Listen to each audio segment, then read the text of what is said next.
Eve English Tree.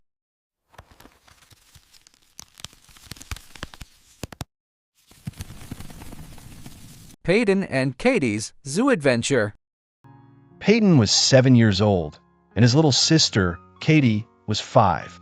Today, both of them were extra excited because it was time for their second English class. But this was not a regular classroom lesson. Their teacher, Ms. Meg, had planned something very special, a trip to the zoo. Outside the school gate, Payton and Katy joined the group of classmates, their backpacks bouncing with excitement. Ms. Meg greeted everyone with a wide smile and a clipboard in her hand. Today, you will learn English names of different animals and make some new animal friends, she announced cheerfully. Once inside the zoo, the children followed Ms. Meg like ducklings. The first stop was the monkey enclosure.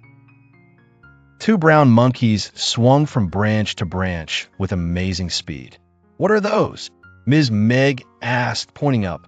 Payton raised his hand and shouted, "Monkeys!" Ms. Meg nodded and wrote the word monkey on her next flashcard.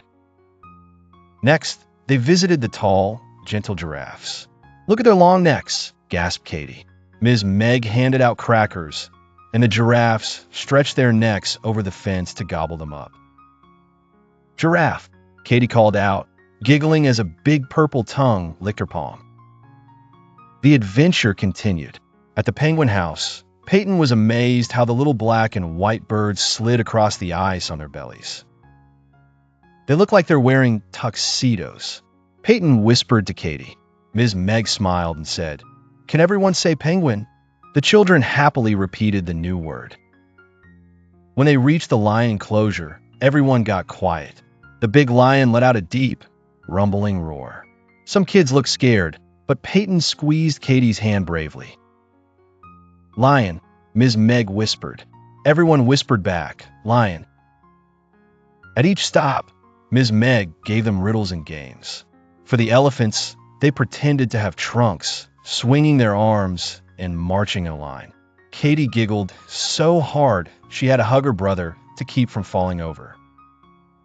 Finally, after seeing zebras, flamingos, and kangaroos, the group took a break under a shady tree. Ms. Meg spread out a blanket and opened a big picture book filled with animal photos. She pointed at the pictures, and the children shouted out the English names of their new animal friends. Before leaving, Ms. Meg gave everyone a special badge shaped like their favorite animal. Payton chose a monkey badge, and Katy picked a tiny, waddling penguin.